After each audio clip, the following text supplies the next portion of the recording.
Hey everyone, I'm the Canadian Lad, and Marvel has finally released the official trailer of Daredevil Born Again, and I've watched it at 0.25x speed and found some amazing details and Easter eggs. So without wasting any time, let's begin. Number 1. We see a long-haired male figure attacking Wilson Fisk, and his favorite white painting is visible in the background. This is the same place where we later see Fisk and Vanessa having their dinner date. And notice the ceiling of this room is way too low, and there's no furniture except for this big round table, indicating this could be an underground hideout. Now, why would the mayor choose such a grim, secluded place for a dinner date? Well, this could be Wilson Fisk's secret hideout, where he can spend time with Vanessa away from the public eye and keep her safe, all while pretending like they're not even a couple. Also, notice the intruder attempted to attack Wilson Fisk with an axe. And if we go back to the 30 seconds teaser that Disney released previously, we saw Wilson Fisk wielding the same axe and walking down some stairs. And now in the trailer, we get a much better view of him strolling down the stairs wielding the same weapon. Number 2. The hard R rating and sheer brutality are on full display in the trailer. Well, for movies it's called rated R, but for TV shows it's TVMA. And yes, Daredevil Born Again is rated TVMA, meaning it's strictly for mature audiences. Now we know with the PG rating you can't really go all in with blood and graphic scenes, but this trailer pulls no punches, showing us just how graphic this show is gonna be. Notice when Wilson Fisk punches this guy on the head while grabbing him by the hair, blood spills out everywhere the moment the punch lands, like we've seen in Deadpool and Wolverine. Now, I would have never counted this as a detail had it been a John Wick film or any other R-rated movie. But since it's a Marvel on Disney+,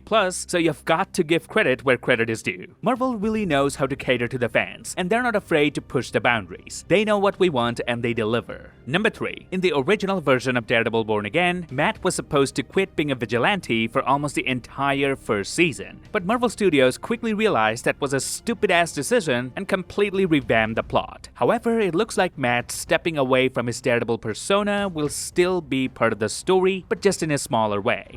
Why did you stop being a vigilante?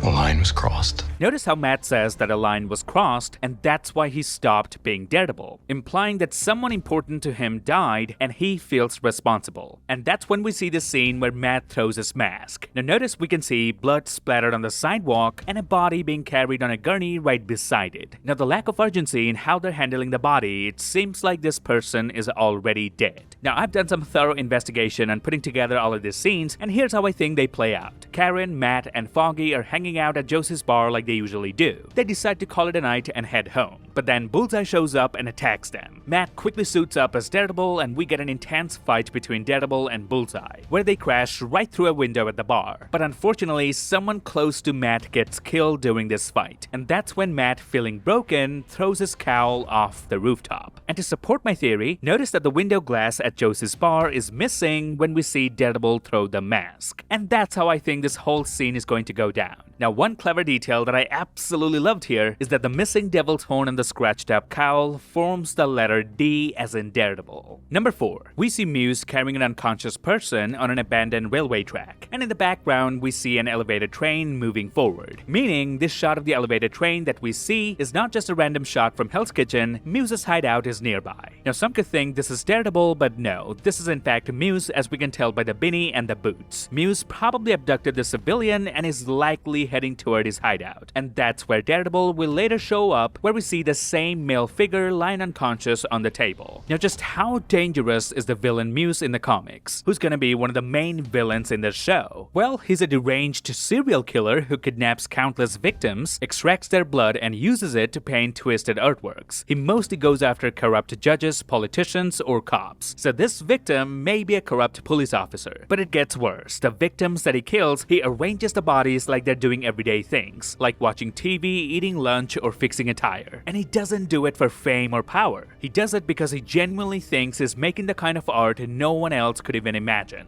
Think of Muse as a Joker-esque villain, unpredictable, chaotic, and deeply evil. So yeah, if you're wondering if Disney's Daredevil will be as dark as the Netflix version, the answer is yes, even darker. Number 5. Inside Muse's hideout, we see a lot of can of paints and some artworks on the wall, including one that looks like the Punisher's skull, which seems fitting because Muse partly gets inspired by the Punisher in the comics, but he ends up taking it one step further by killing innocent lives too. And if you notice this artwork on the wall, Muse has painted a distorted distorted, bloody face with a crown on top of it. And if we take a look at the mural of Wilson Fisk, we see a similar crown adorning Fisk's head as well. So the crown is like a signature that Muse leaves on most of his paintings. And I like how the New York skyline forms the letter I in the word king, with a pin next to it. He has also painted the American dollar bill into the letters as well. Now notice the deeper message Muse is trying to send here by painting two faces of Wilson Fisk. The white suited version represents the polished image Fisk projects to the public, claiming to be a champion for New York's betterment. In contrast, his darker side is depicted with a grim expression and flames erupting from beneath his suit, symbolizing his inner rage and willingness to set the city ablaze for his own gain. Muse painting murals of Wilson Fisk is also directly pulled from the comics, where he does similar work. Number 6. We see Matt walking inside an empty courtroom with his cane placed against a bench. Now above the judge's chair, there's an inscription carved into the wall that reads, "In God We Trust," which is a very accurate and realistic detail. However, if we compare this to the 30 seconds teaser released earlier, you'll notice that the inscription and the logo were not present in the scene. This indicates that Marvel was still actively working on post-production when the 30 seconds teaser was released, and these details were added later. Subtle additions like these demonstrate that good CGI is when you can't even detect it. And this also explains why it took Marvel so long to release this trailer. Seems like they polished it a whole lot more.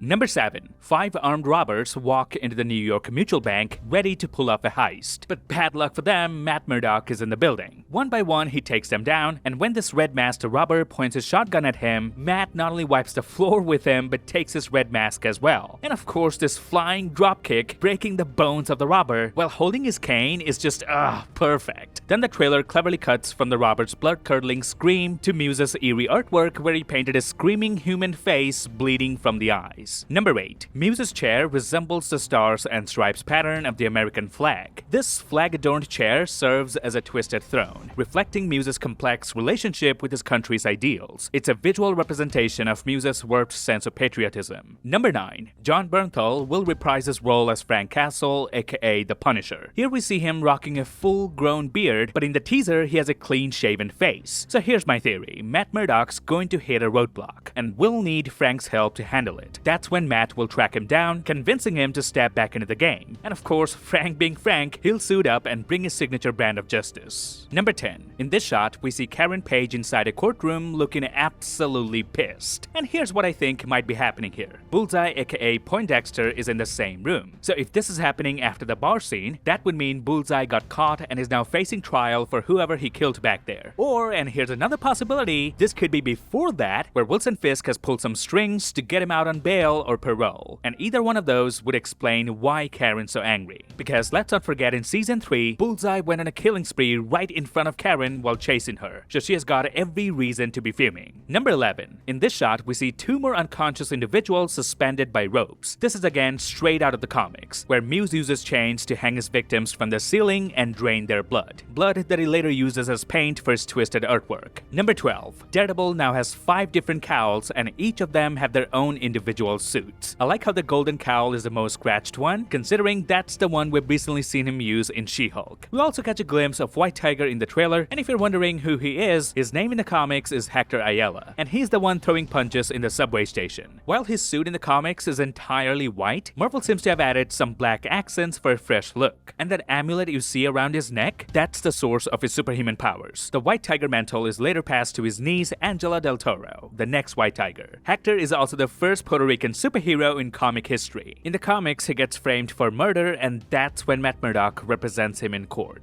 Now, the actor who plays White Tiger, Camardo Los Reyes, has sadly passed away in December 2023 after battling cancer. And that's pretty much everything from the trailer. I cannot wait for March 4th. I'll be breaking down each episode frame by frame at 0.25 big speed, and it's gonna be a journey to remember. By the way, season 2 of Daredevil Born Again is about to start filming, so the future is definitely looking bright for the MCU. And on that note, I'll end today's video, and I'll see you lads in the next one.